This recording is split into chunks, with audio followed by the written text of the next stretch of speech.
definitely say I'm a night owl.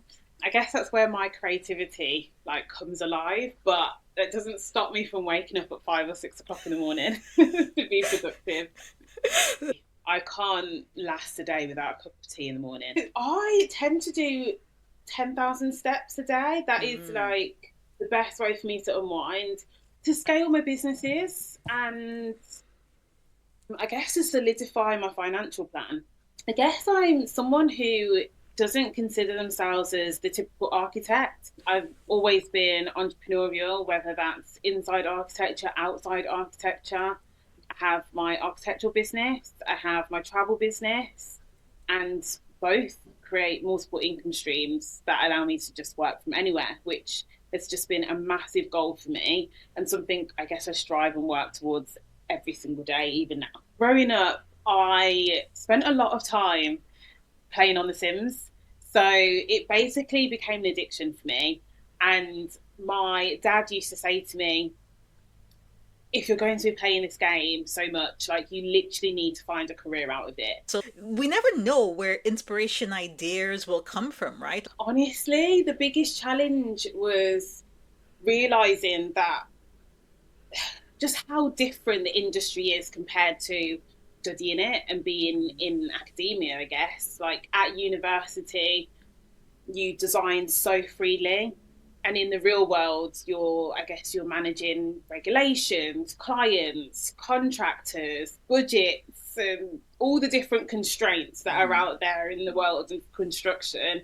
I had to be very intentional about showing my value, building my confidence in spaces where I didn't always see representation of myself, and choosing paths that I love how in architecture there's so many different skills and lessons that you can actually learn through architecture that can be put into many different places, even like journalism and writing, which you would think writing isn't from architecture, but there's a lot of it that we do have to learn through communication, and writing is a skill through communication that you get from architecture.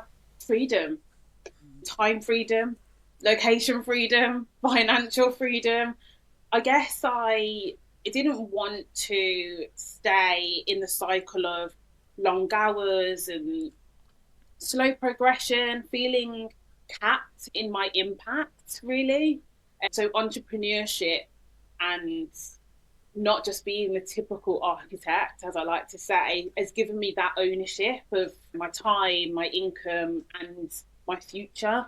Something that the traditional architectural path, I guess, would just not give me, Mm. which is just super important for me. Does the path that you're following align with what you want in the future? And if it doesn't, you just have to look at that very black and white and say, what do I need to do to get to where I need to get to? You're the architect and creator of your Mm. own life. So sometimes not having that plan is the best plan because you get to create it.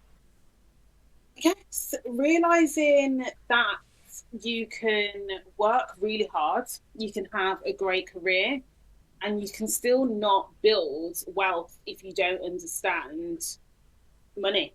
Just because you don't have access to what someone else might have access to doesn't mean that you should limit what you're able to do just because someone else is able to do something because they have access to a different door. Intentionality for me, it means choosing, I guess, multiple different income streams that genuinely align with your lifestyle, your long term goals. You're not just chasing every shiny opportunity Mm. that like pops up. It's about being strategic, not scattered. I think when you build intentionally, you create like a cushion for yourself, and that kind of reduces the pressure, and you can set yourself up to scale from a place of stability and abundance rather than just survival. The dream's a dream for a reason. So no matter what it is that you're doing along the way, remain on that dream. There's always going to be those hurdles, but it's just how you navigate around them. And you want to give yourself that stability and flow to be able to do that from an abundant mindset rather than scarcity mindset. I think the multiple income streams that mean that one event can't throw you off course. But to have the courage to actually do that, yeah, I guess that would be my superpower. Start simple and just start. I think it's important to just not get overwhelmed with yourself and what's going on in your mind, trying to build 5 income streams at once. And I guess remember that you don't need permission. And all you need is clarity and, yeah, the courage to take the first step. And once you've done that, the rest is history and the future is yours.